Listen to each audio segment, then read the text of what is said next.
أمينا دليلا مبينا أتانا بطيبا. نشهد أن لا إله إلا الله ونشهد أن محمدا عبده ورسوله.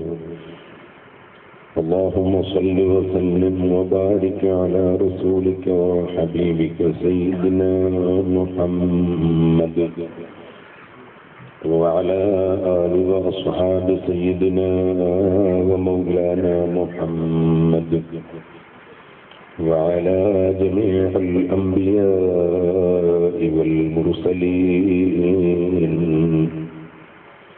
ومن اقتدى بهديهم إلى يوم الدين. أما بعد، فأعوذ بالله من الشيطان الرجيم. بسم الله الرحمن الرحيم. قل أعوذ برب الناس ملك الناس إله الناس من شر الوسواس الخناس الذي يوسوس في صدور الناس من الجنة والناس. صدق الله العلي العظيم. صدق وبلغ رسوله النبي الكريم. ونحن على ذلك من الشاهدين الشاكرين. الحمد لله رب العالمين. وكل خير في اتباع من سلف وكل شر في ابتداع من خلف. ബഹുമാന്യരെ,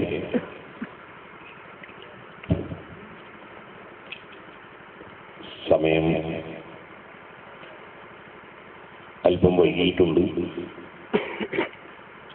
അതുകൊണ്ട് നീണ്ട പ്രസംഗം നടത്തുന്നില്ല.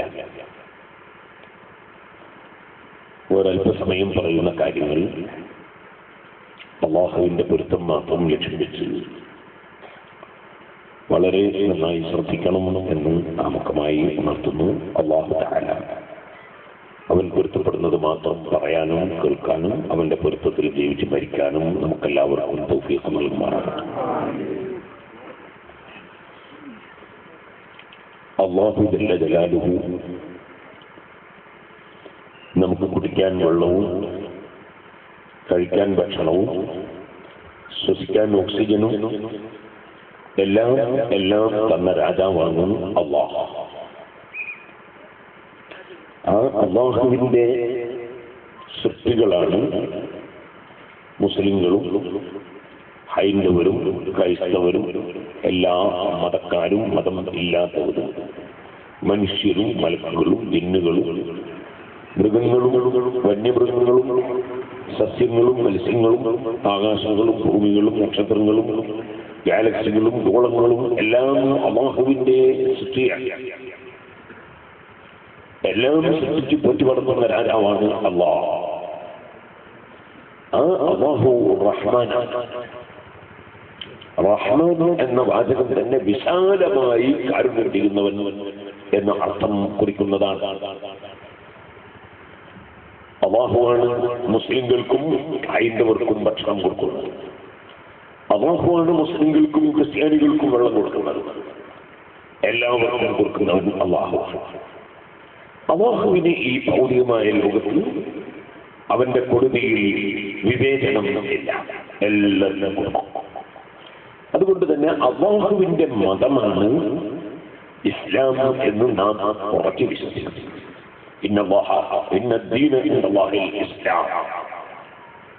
ഈ ഇസ്ലാമിന്റെ വക്താക്കളായ നാം ഒരു മതക്കാരനോടും വർഗീയതയോ ഏതെങ്കിലും ഒരു മതക്കാരനോട് വിദ്വേഷമോ ഏതെങ്കിലും ഒരു വിഭാഗത്തോട് പ്രകോപനപരമായ പെരുമാറ്റമോ അല്ലെങ്കിൽ തീവ്രവാദമോ ഭീകരവാദമോ നടത്താൻ നമുക്ക് അനുമതി ഇല്ല. ഞാൻ തലശ്ശേരിക്കടുത്തുള്ള ഒരു സ്ഥലത്ത് ഒരു ചുമരിൽ എഴുതി വെച്ചതായി വായിച്ചു, ഇസ്ലാമിക തീവ്രവാദത്തിനെതിരെ എന്നൊരു വാദം. ഞാൻ അതിന്റെ അടുത്ത് പ്രസംഗിക്കുമ്പോൾ പറഞ്ഞു, ഇസ്ലാമിക തീവ്രവാദം എന്ന ഒന്ന് ദുനിയാവിൽ ലോകത്ത് ഉണ്ടാവുകയില്ല. കാരണം ഇസ്ലാം ഏറ്റവും ശക്തമായി എതിർത്ത ദുഷ്ചെയ്തികളിൽ പെട്ടതാണ് കള്ളുടി, വ്യഭിചാരം, കുഴപ്പം, വർഗീയത, ഭീകരത, തീവ്രവാദം, ഇങ്ങനെ തുടങ്ങിയതെല്ലാം ഇസ്ലാം ഏറ്റവും ശക്തമായി എതിർത്തുള്ള വിഷയങ്ങളാണ്. അതുകൊണ്ട് ഇസ്ലാമിക കള്ളുകുടി, ഇസ്ലാമിക വ്യഭിചാരം, ഇസ്ലാമിക കുഴപ്പം, ഇസ്ലാമിക വർഗീയത, ഇസ്ലാമിക തീവ്രത അങ്ങനൊന്നും ഉണ്ടാവില്ല. കാരണം ഇസ്ലാം ഏറ്റവും ശക്തമായി എതിർത്ത സംഗതിയാണ്. അപ്പൊ ഇസ്ലാമിക കള്ളൂടി ഉണ്ടാവും? ഇല്ല. ഇസ്ലാമിക വ്യഭിചാരം ഉണ്ടാവും? ഇല്ല. ഇസ്ലാമിക പലിശ നാട്ടിൽ വട്ടിയെന്നാണോ അറിയാറില്ല, ഉണ്ടാവില്ല. കാരണം ഇസ്ലാം ഏറ്റവും ശക്തമായി എതിർത്ത സംഗതികളാണ്. നബി സല്ലല്ലാഹു അലൈഹി വസല്ലം വാചകം നിങ്ങൾ കണ്ടില്ലേ, ലൈസ മിന്നാ മൻ ദഅാ ഇലാ അസബിയ്യ, വർഗീയതയിലേക്ക് ക്ഷണിക്കുന്നവൻ നമ്മളിൽപ്പെട്ടവൻ അല്ല. എത്ര ശക്തമായ വാചകമാണ്. അൽ മുസ്ലിമു മൻ സലിമ അന്നാസു മിൻ ലിസാനിഹി വയദിഹി, ഒരു ശരിയായ മുസ്ലിം മറ്റുള്ള സർവ്വജനങ്ങളും അവന്റെ നാവിൽ നിന്നും കയ്യിൽ നിന്നും സുരക്ഷിതരാണ്. അവന്റെ നാവ് കൊണ്ട് ഒരു വ്യക്തിക്കും ശല്യമില്ല, അവന്റെ കൈ കൊണ്ട് ഒരു വ്യക്തിക്കും ശല്യമില്ല. അവനാണ് യഥാർത്ഥ പരിപൂർണ മുസ്ലിം എന്ന് മുഹമ്മദുർ റസൂലുള്ളാഹി. അഹിബ്ബ ലിന്നാസി മാ തുഹിബ്ബു ലിനഫ്സിക തകുൻ മുസ്ലിമാ, ജനങ്ങൾക്ക് നീ ഇഷ്ടപ്പെടണം. മാ തുഹിബ്ബു ലിനഫ്സിക, നിനക്ക് നീ ഇഷ്ടപ്പെടുന്നത്, നിനക്ക് നീ ഇഷ്ടപ്പെടുന്നത് ജനങ്ങൾക്ക് ഇഷ്ടപ്പെടണം. തകുൻ മുസ്ലിമാ, നിനക്ക് മുസ്ലിമാകാം. ഏതെങ്കിലും ഒരാള് എന്റെ ഭാര്യ വിധവയാകണം എന്ന് ഇഷ്ടപ്പെടും. ഏതെങ്കിലും ഒരാൾ എന്റെ മക്കൾ എത്തിക്കുട്ടികളാണോ എന്ന് ഇഷ്ടപ്പെടും. ആരെങ്കിലും ഒരാൾ എന്റെ ശരീരത്തിൽ മുറിവേൽക്കണമെന്ന് ഇഷ്ടപ്പെടും. ആരെങ്കിലും ഒരാൾ എന്റെ കച്ചവടം സ്റ്റോപ്പ് ചെയ്യപ്പെടണമെന്ന് ഇഷ്ടപ്പെടും. അങ്ങനെ ഏതെങ്കിലും ഒരു പ്രശ്നം അവനവന് സംഭവിക്കുന്നത് ആരെങ്കിലും ഇഷ്ടപ്പെടുമോ? എന്നാൽ ജനങ്ങൾക്ക് നീ താല്പര്യപ്പെടണം.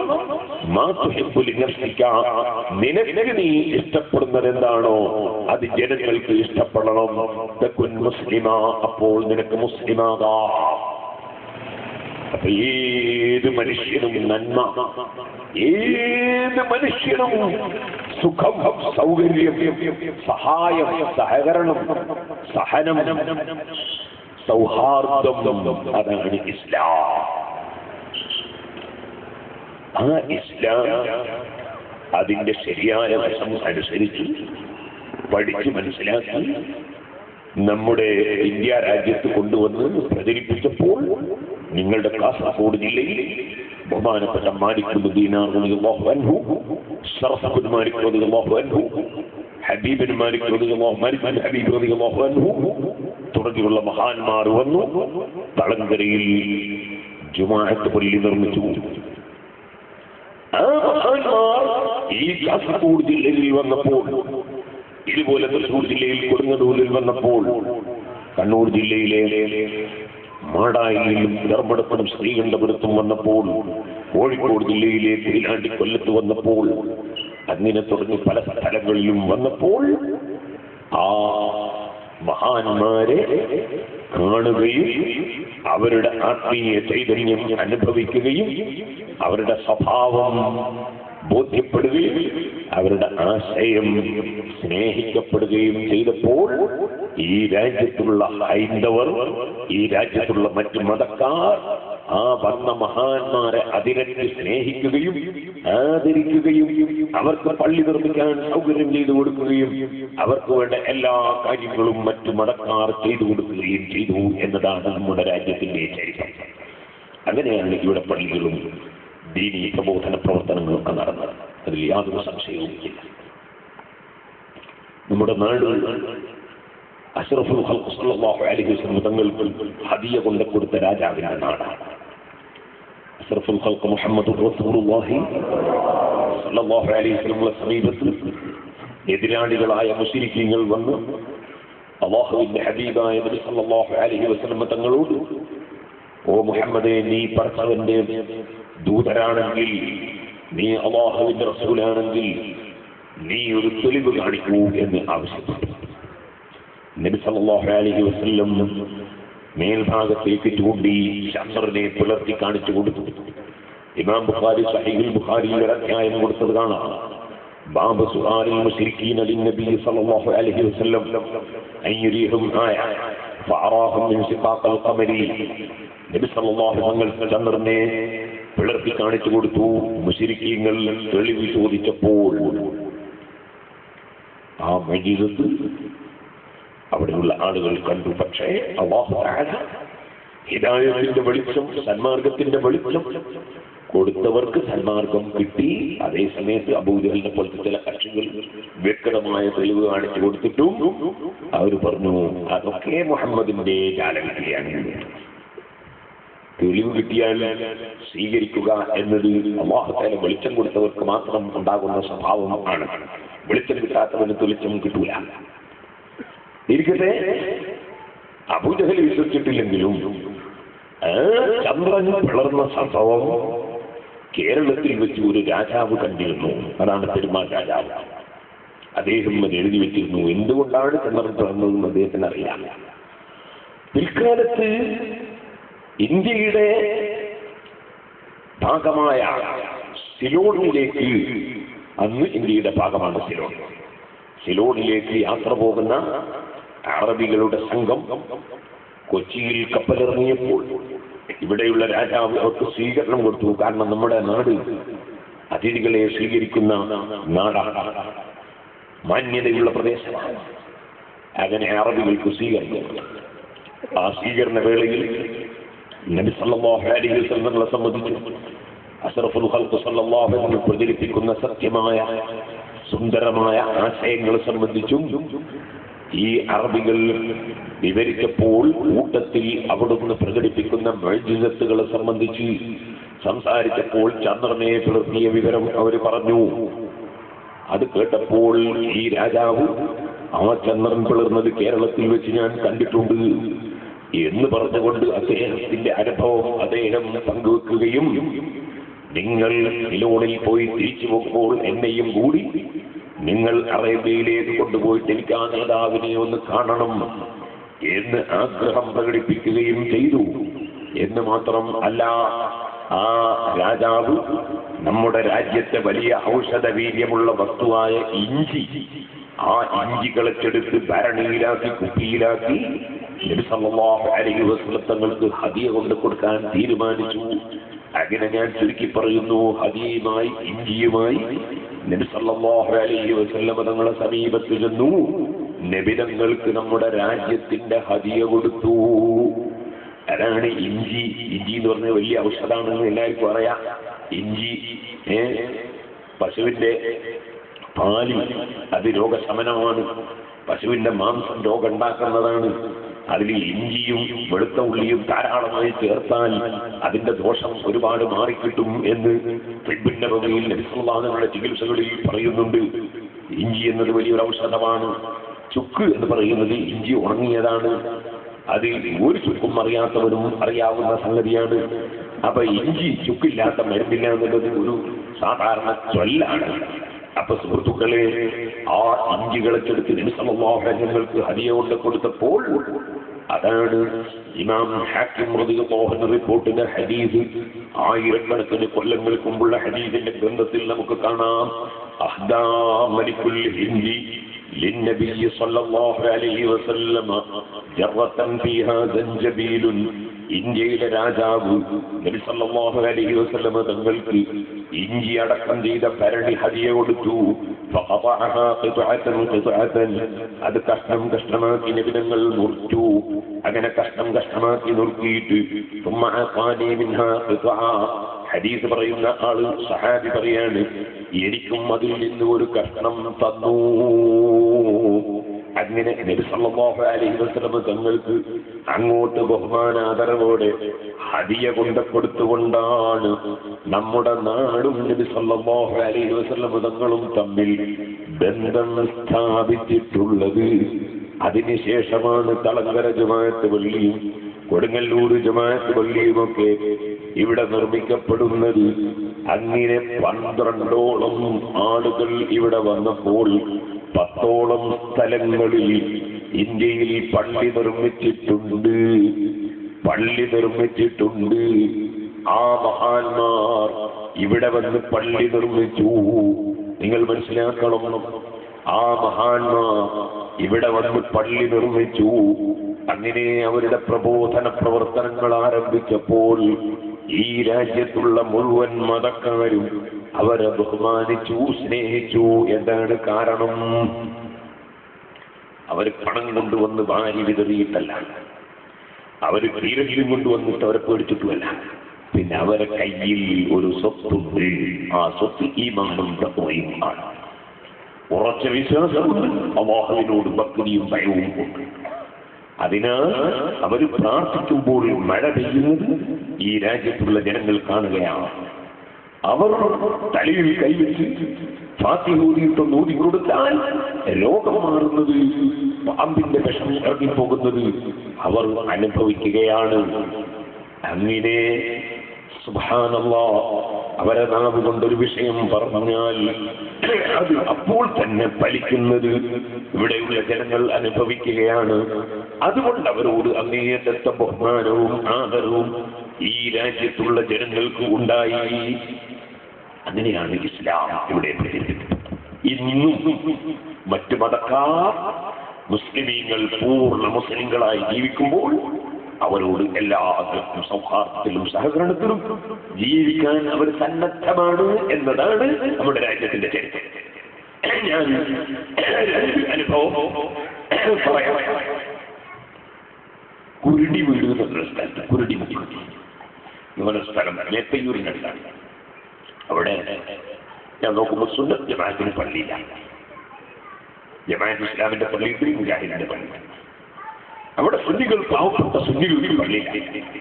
ഞാൻ അവിടെ ചെന്ന് ഒരു സ്ഥലം നോക്കി വാങ്ങാൻ വേണ്ടി, അങ്ങനെ പള്ളി ഉണ്ടാക്കാൻ വേണ്ടി സ്ഥലം നോക്കി. പക്ഷെ എൻ്റെ അടുത്ത് പൈസ ഇല്ലാത്തതുകൊണ്ട് വാങ്ങാൻ കഴിയാതെ ഞാൻ നിരാശരായി തിരിച്ചു.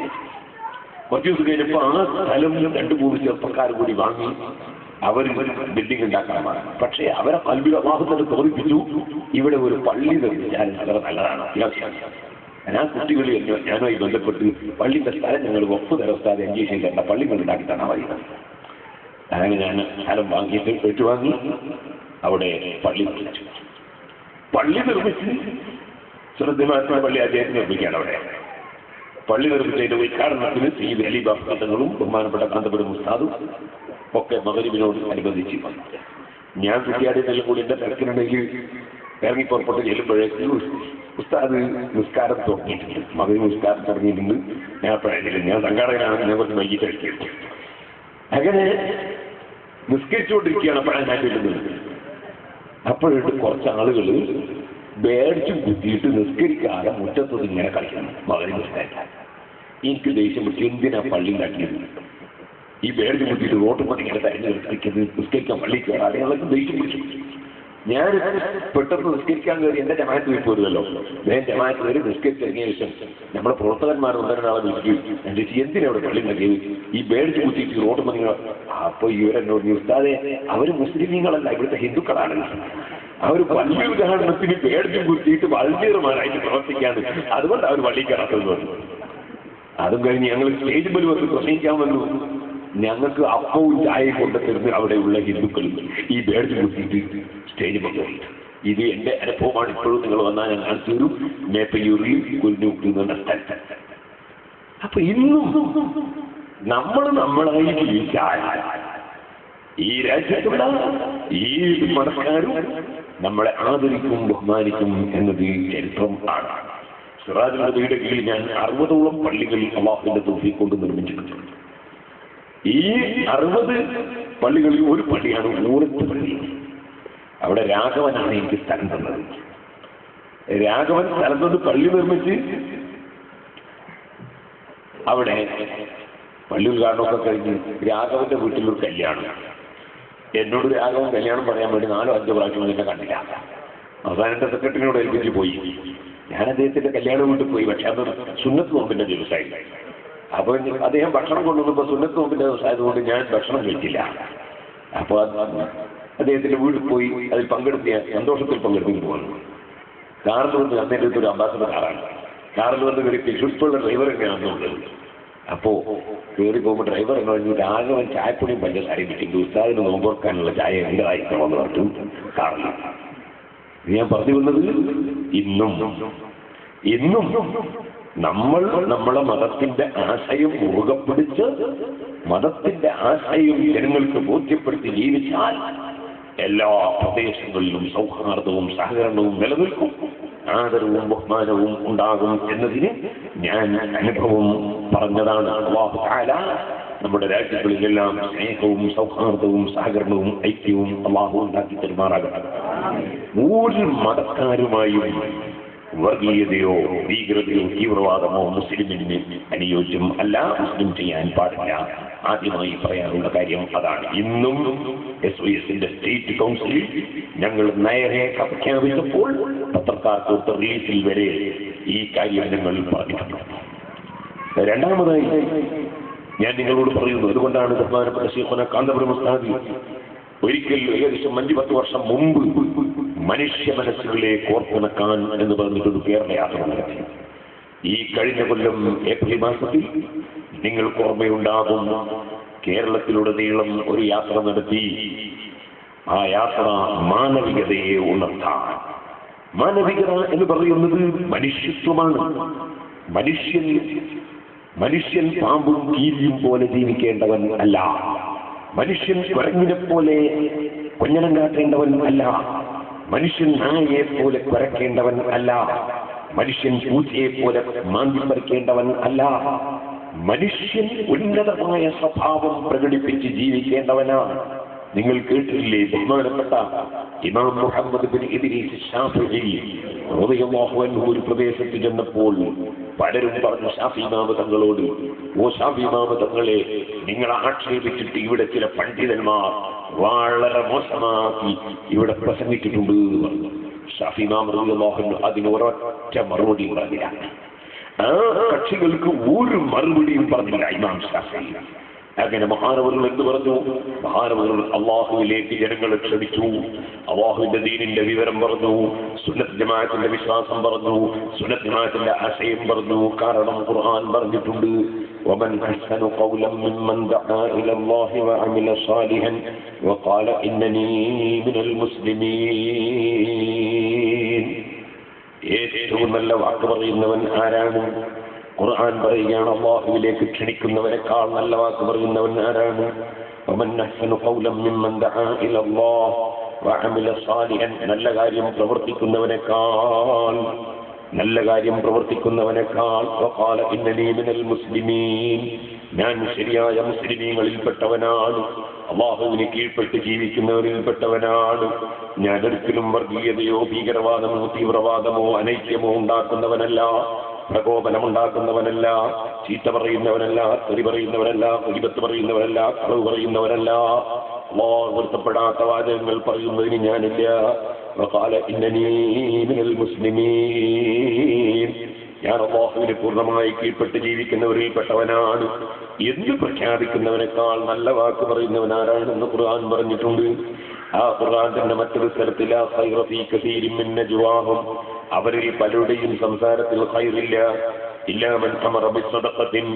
ധർമ്മം ചെയ്യാൻ വേണ്ടി പറയുന്ന സംസാരം നല്ല സംസാരമാണ്. ഇല്ലാ മൻ അമറ ബിസ്സദഖത്തിൻ ഔ മഅറൂഫിൻ. നല്ല കാര്യം കൽപ്പിക്കുന്ന സംസാരം നല്ല സംസാരമാണ്. ഔ ഇസ്ലാഹിൻ ബൈനന്നാസ്. ജനങ്ങൾക്കിടയിൽ പരസ്പരം ഐക്യമുണ്ടാക്കാൻ വേണ്ടി സംസാരിക്കുന്നവന്റെ സംസാരം നല്ല സംസാരമാണ്. അള്ളാഹുവിന്റെ തൃപ്തി മാത്രം ലക്ഷ്യം വെച്ചുകൊണ്ട് ആരെങ്കിലും ആ നയ സമീപനത്തിലൂടെ പ്രവർത്തിച്ചാൽ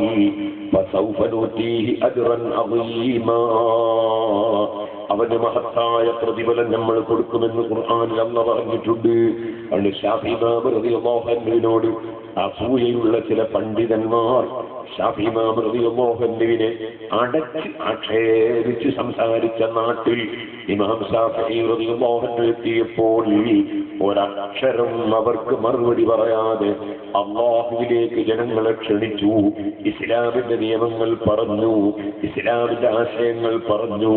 അങ്ങനെ മഹാനവർ സ്റ്റേജും ഇറങ്ങുമ്പോ ചിലർ വന്നിട്ട് പറയും, നിങ്ങളെ ദൈവത്തിനും മറുപടി പറയാതിരുന്നത്. ശാഫിഈ ഇമാം ആ സമയത്ത് ഒരു പദ്യം ചൊല്ലി. ആ പദ്യമാണ് ഖാലൂ സദത്ത വഖദ് ഹുസിംത ഖുൽതു ലഹും ഇന്നൽ ജവാബ ലിബാബിശ്ശർരി മിഫ്താഹു. അവരൊക്കെ പറയുന്നു, നിങ്ങളെന്തേ മിണ്ടാത്തത്, നിങ്ങളെന്തേ പ്രതികരിക്കാത്തത്, നിങ്ങളെന്തേ മറുപടി പറയാത്തത്? ഞാൻ അവരോട് പറഞ്ഞു, ഇന്നൽ ജവാബ ലിബാബിശ്ശർരി മിഫ്താഹു. കാണുന്നതിനൊക്കെ കേൾക്കുന്നതിനൊക്കെ മറുപടി പറയൽ നാശത്തിന്റെ വാതിൽ തുറക്കലാണ്. ആ താക്കോലിടാൻ ഞാനില്ല. ഒരു മഹല്ലത്തിലും ഒരു പ്രദേശത്തും നാശത്തിന് താക്കോലിടാൻ ഞാനില്ല. എന്നിട്ട് മഹാനവറുകൾ പറയാണ്, വസ്സുംതു അൻ ജാഹിലിൻ ഔ അഹ്മഖിൻ ശറഫു വഫീഹി അയ്വൻ ലിസൗനിൽ ഇർളി ഇസ്ലാഹു. വില കുറഞ്ഞ വിമർശനങ്ങൾക്ക് മറുപടി പറയാതെ മിണ്ടാതിരിക്കുക എന്നത് മാന്യതയാണ്. അതിന്റെ പുറമെ വിമർശിക്കുന്നവരുടെ മാനം കാക്കാനും അത് നല്ലതാണ്. ശാഫിഈ ഇമാം റളിയല്ലാഹു അൻഹു എന്നിട്ട് പറയാണ്, അമാതറല്ലു സുദതു ഖശാവഹിയ സാമിദതുൻ വൽ കൽബു തുഖാല അംദി വഹിയ നബാഹു. ഓ മക്കളെ, രണ്ട് ജീവികളെ നിങ്ങളൊന്ന് നോക്കൂ. ഒന്ന് സിംഹമാണ്, സിംഹം മിണ്ടുന്നില്ല, സിംഹം പ്രതികരിക്കുന്നില്ല, ഒരൊറ്റ കിടത്തമാണ്, ഒരൊറ്റ ഇരുത്തമാണ്. പക്ഷേ ആ സിംഹത്തെ എല്ലാവരും ഭയപ്പെടുന്നു. അതേ സമയത്ത് മറ്റൊരു ജീവിയുണ്ട്, അതിങ്ങനെ ഇടക്കിടക്ക് ശബ്ദിച്ചുകൊണ്ടിരിക്കും, കുരച്ചുകൊണ്ടിരിക്കും. പക്ഷേ ആ ജീവിക്ക് ജനങ്ങൾക്കിടയിൽ ഒരു സ്ഥാനവുമില്ല.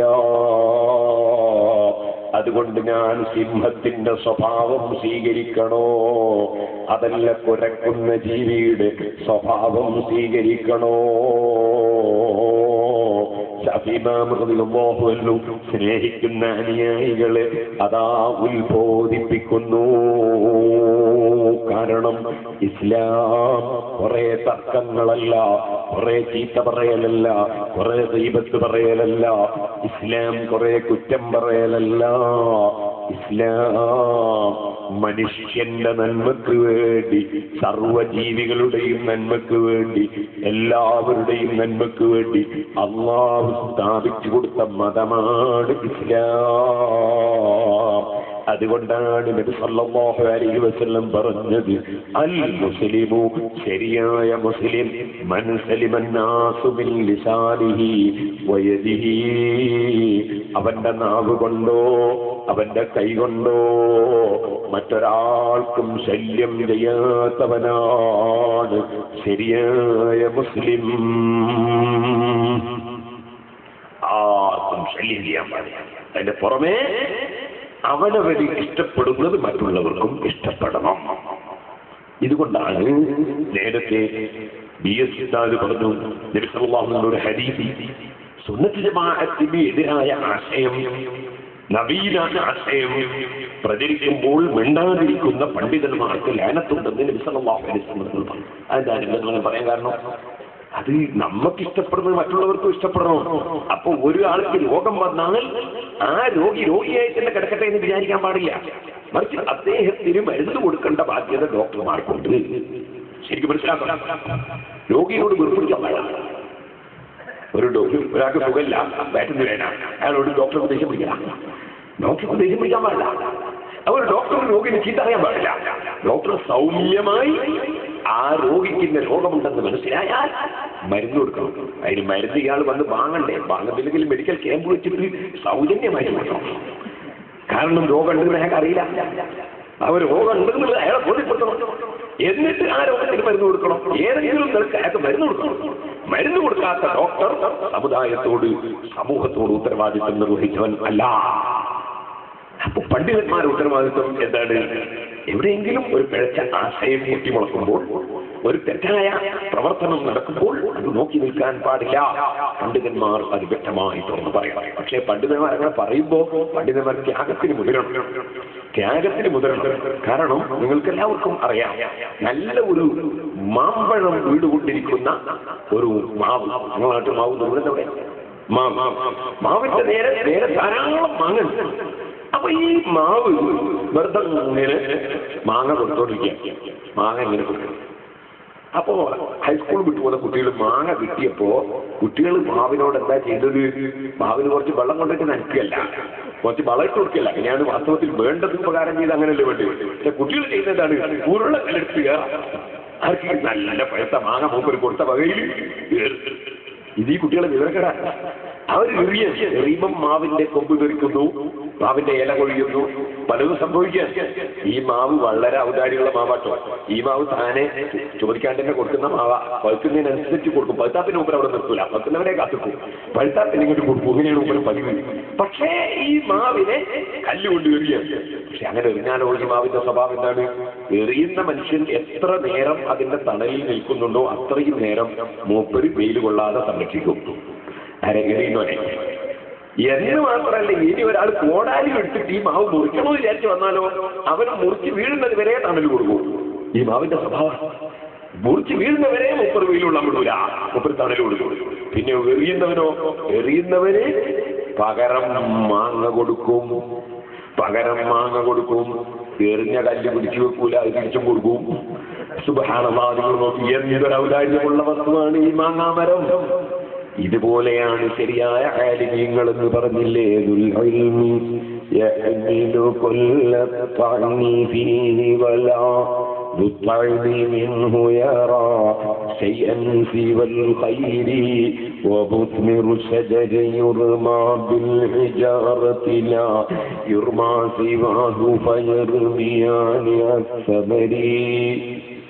ഈ പദ്യത്തിന്റെ അർത്ഥം അതാണ്. അത് മഹാന്മാരെ പഠിച്ച. അപ്പോ മാങ്ങ കൊടുക്കുന്നുണ്ട്. എന്നാൽ പിന്നെ മറ്റൊരു മരം ഉണ്ട്. അതേതാ? മാവ് തന്നെ, പക്ഷേ അതിൽ മാങ്ങയില്ല. 1060 മാങ്ങയില്ലാത്ത മാവിനാരും.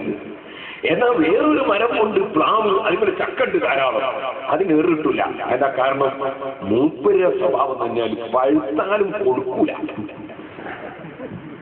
വീഴാന്നുള്ള ഉണ്ടാവില്ല. മൂപ്പരെ കുടുംബം പൊട്ടിച്ചവിടെ നിർത്തും. എന്നിട്ടടങ്ങ് നശിച്ചു പോവാന്നല്ലാതെ കൊടുക്കൂല.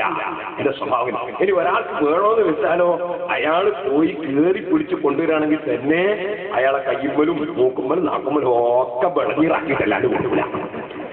ഈ പ്ലാവിന് ഏറിട്ടില്ല. സംഗതി പഴമുള്ള മരം തന്നെ ചേർന്നില്ല. വേറെ ആർക്കേ കിട്ടുള്ളൂ? ഈ മാവിന്റെ മാമ്പഴം അതിങ്ങനെ വിതരണം ചെയ്തുകൊണ്ടിരിക്കുന്ന മാവിന് വേറെ കിട്ടിക്കൊണ്ടേയിരിക്കും. ഇതുപോലെയാണ് പടച്ചവന്റെ പൊരുത്തം കരുതി ഉള്ള ഹക്കായി ജനങ്ങൾക്ക് ബോധ്യപ്പെടുത്തുകയും ജനങ്ങൾക്ക് സേവനം ചെയ്യുകയും ചെയ്യുന്ന പണ്ഡിതന്മാരെന്ന് നമ്മുടെ മുൻഗാമികളായ സാലിഹ്യങ്ങൾ നേരത്തെ തന്നെ പറഞ്ഞു വെച്ചിട്ടുണ്ട്. അത് ലോകത്ത് ഖിയാമത്ത് നാൾ വരെ തുടർന്നുകൊണ്ടേയിരിക്കും. സഹോദരന്മാരും അതുകൊണ്ട് നമ്മൾ ഒരിക്കലും തന്നെ ഇവിടെ ആരോ പറഞ്ഞു മുജാഹിദിന്റെ കുറച്ച് തെറ്റിദ്ധരിച്ചു പോയ കുറഞ്ഞ ആളുകളുണ്ട് എന്ന് പറഞ്ഞു. നമ്മൾ അവർ ചീത്ത പറയാൻ പാടില്ല. ഞാൻ പറഞ്ഞത് വിശ്വസിക്കണം. അവർ ചീത്ത പറയാൻ പാടില്ല, തെറ്റി പറയാൻ പാടില്ല, നമ്മൾ ഇൻസൾട്ടാക്കാൻ പാടില്ല. അതൊന്നും യാതൊരു ആവശ്യമില്ല. അതേ സമയത്ത് അതിൽ പെട്ടുപോയ ആളുകൾക്ക് അവരുടെ ആശയം തെറ്റാണ് എന്ന് ബോധ്യപ്പെടുത്താൻ വേണ്ടി നമ്മൾ ഖുർആനും ഹദീസും ഓതി അവർക്ക് കാര്യം പറഞ്ഞു കൊടുക്കാൻ വേണ്ടി വേദികൾ ഉണ്ടാകണം.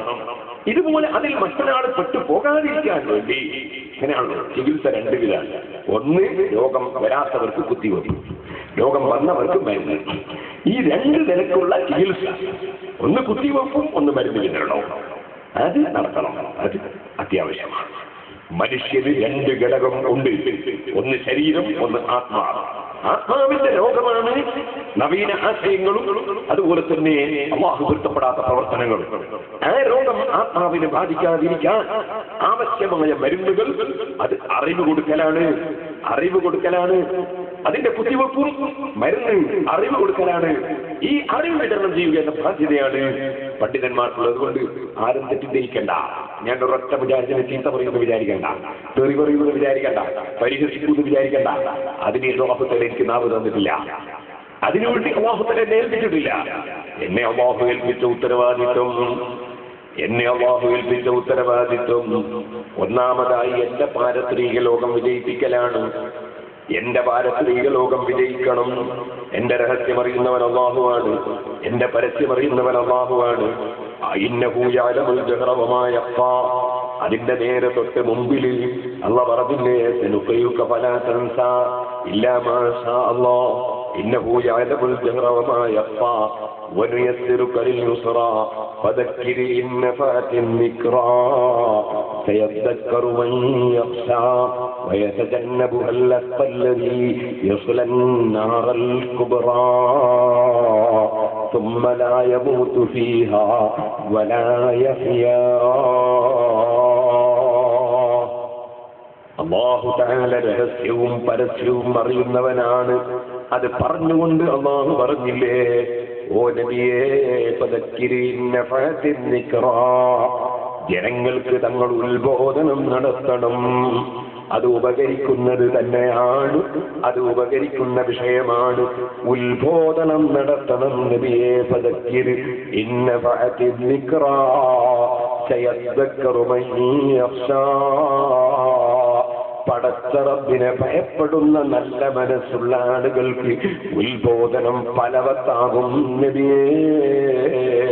സയദ്ദക്കറു മൻ യഖ്ശാ വയതജന്നബുഹ الأشقى الذي يصلى النار الكبرى. അതേ സമയത്ത് ഇവിടെയുള്ള തീയിന്റെ 70 ഇരട്ടി ചൂടുള്ള ജഹന്നമാകുന്ന നരകമുണ്ട്. വലിയ തീയാണത്. ആ തീയിൽ കടക്കാൻ വിധിക്കപ്പെട്ട ചിലരുണ്ട്. അവർക്ക് എത്ര തന്നെ ഉപദേശം നൽകിയാലും ഉത്ബോധനം കൊടുത്താലും അവർ അകന്നു പോകും നബിയേ. ഭക്തിയുള്ളവർക്ക് ഉത്ബോധനം ഫലവത്താകും നബിയേ. അപ്പൊ ഉത്ബോധനം എന്നത് നബി സല്ലല്ലാഹു അലൈഹി വസല്ലം തങ്ങൾക്കുള്ള നിർദ്ദേശമാണ്. ആ നബി തങ്ങളുടെ സ്വത്താണ് ഇൽമ്. ആ ഇൽമിൽ നിന്ന് വളരെ ചെറിയ ശകലം മാത്രമേ നമുക്ക് നമ്മുടെ ഉസ്താദുമാരെ മുഖേന കിട്ടിയിട്ടുള്ളൂ. ആ ചെറിയ ശകലം കിട്ടിയ നമുക്ക് കിട്ടിയ ഇൽമ് അത് ജനങ്ങളെ സംസ്കരിക്കാൻ വേണ്ടി ഉപയോഗപ്പെടുത്തണം. ഒരിക്കലും ജനങ്ങളെ നരകത്തിലേക്ക് കൊണ്ടുപോകാൻ വേണ്ടി ഉപയോഗപ്പെടുത്തിക്കൂടാ. നിങ്ങൾ ശരിക്കും മനസ്സിലാക്കണമെന്ന് ഞാൻ പറയുന്ന വിഷയം അടിസ്ഥാനം. ഞാൻ അടുത്ത് കഴിഞ്ഞ ഹജ്ജിന് പോയപ്പോൾ അവിടുന്ന് ജിദ്ദയിലേക്ക് SOSന്റെ കീഴിൽ 100-700 ആളുകൾ ഞങ്ങൾ ഹജ്ജിന് കൊണ്ടുപോകാറുണ്ട്. 1990 കാലത്ത് മിനയിൽ തീപിടിച്ചു. ബഹുമാനപ്പെട്ട മർഹൂം അവൈലബിളും ശൈഖുന ഖാദിർ ഉസ്താദും ഞാനും ഒക്കെ ഹജ്ജിന് തീപിടിച്ചിട്ട് നമ്മൾ മലയാളികളായ പലർക്കും പ്രായമുള്ള ആളുകൾക്ക് ഭാഷ അറിയില്ല, മലയാളം മാത്രമേ അറിയൂ. അവരെ സാധനങ്ങൾ പലതും കത്തിപ്പോയി, ടെന്റ് കത്തിപ്പോയി. വലിയ ഇന്നത്തെ പോലത്തെ ടെന്റുമല്ല, ചെറിയ ടെന്റ് കത്തിപ്പോയി. ഭാര്യ ചൂടുവാണ്. ഉസ്താദവറുകളും അവൈലബിളും ഓരോ ടെന്റിലും കത്തിപ്പോയ ടെന്റുകളിൽ പോയി. പൈസ ഇല്ലാത്തവർക്ക് പൈസ സഹായിക്കുന്നു, തുണിയില്ലാത്തവർക്ക് തുണി സഹായിക്കുന്നു, ഭാഷ അറിയാതെ ബുദ്ധിമുട്ടിപ്പോയ ആളുകൾക്ക് സഹായം നൽകുന്നു. ആ സമയത്ത് ഉസ്താദ് പറഞ്ഞു, നമ്മളെ നാട്ടിൽ നിന്ന് വരുന്ന ഈ സാധുക്കളുടെ കാര്യം വലിയ വിഷമം തന്നെ. നമുക്ക് ആളുകളെ ഹജ്ജിന് കൊണ്ടുപോകുന്ന ഒരു പരിപാടി സംഘടിപ്പിച്ചാൽ വലിയ സേവനം ചെയ്യാൻ സാധിക്കും. അടുത്ത കൊല്ലം തന്നെ നമുക്ക് തുടങ്ങണമെന്ന് ഉസ്താദ് മിനേന്നാ പറഞ്ഞു. ഞാനെപ്പോഴും അപ്പൊ അവർക്ക് തങ്ങൾ ഉസ്താദ് കൂടെ പറഞ്ഞ ഉസ്താദ് പറഞ്ഞു, നീ അമീറാണോ? ഞാൻ പറഞ്ഞ അള്ളാഹ് ആകട്ടെ. നീ അമീറാണോ? അല്ലപ്പോ ഞാൻ പറഞ്ഞ അള്ളാഹ് ആകട്ടെ. കാരണം ഈ അമീറാണ് വലിയ പേരാണെന്ന് കല്യാ. അത് അമീർ ആയവർക്ക് മാത്രമേ മനസ്സിലാവുള്ളൂ. പറച്ചോന്റെ ബ്രാക്കത്തരം തന്നുകൊണ്ട് ഇതുവരെ അമീർ ആണ്ടി വന്നിട്ടില്ല.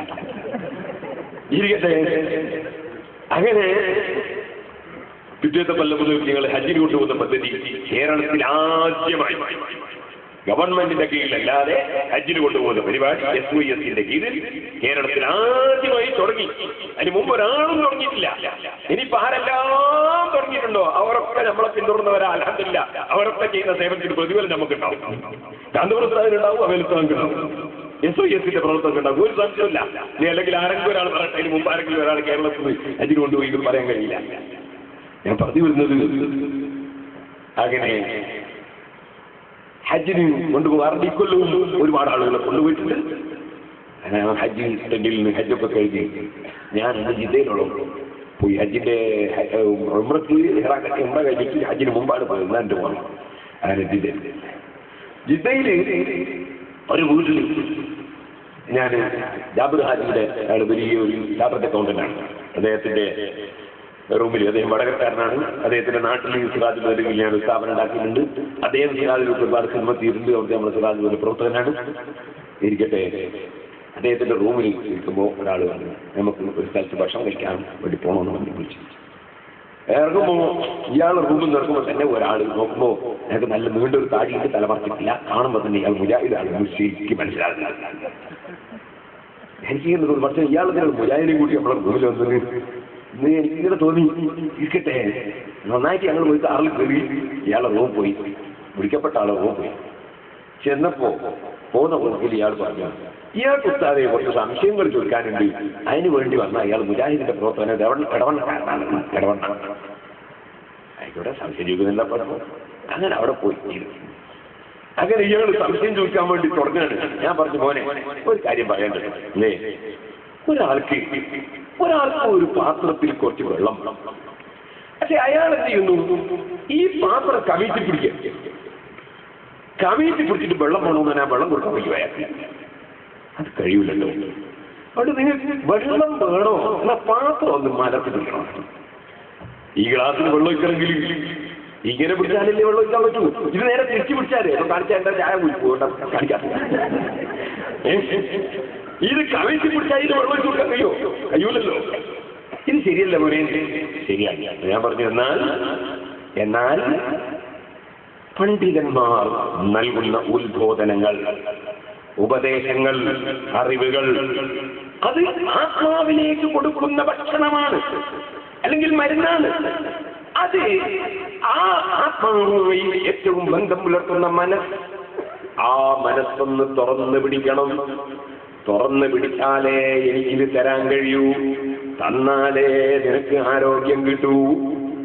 നിനക്ക് ആരോഗ്യം ലഭിക്കണമെങ്കിൽ, ആത്മീയ രംഗത്ത് ആരോഗ്യം ലഭിക്കണമെങ്കിൽ ഈ പാത്രമൊന്ന് തുറന്നു വെച്ച് തരണം മോനെ.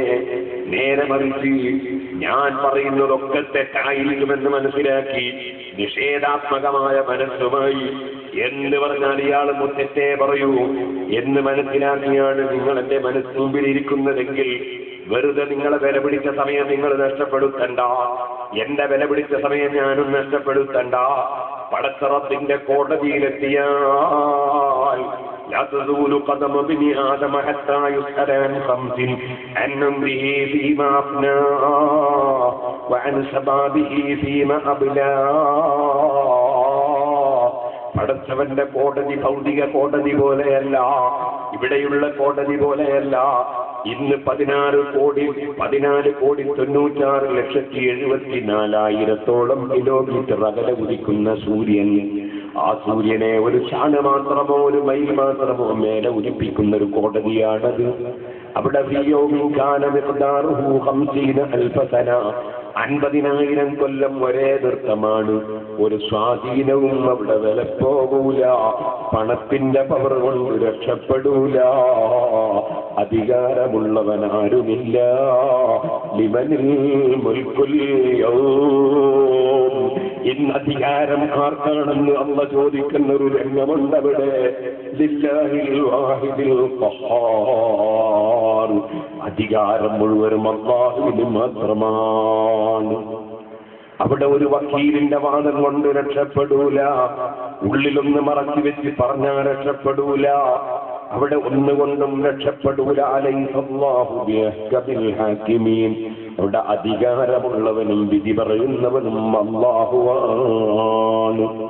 ആ അല്ലാഹുവിന്റെ കോടതിയിൽ എല്ലാവർക്കും ഹാജരാകേണ്ടതുണ്ട്. അവിടെ വെച്ചൊരൊറ്റ മനുഷ്യന്റെ കാലും നീക്കിവെക്കാൻ കഴിയൂല.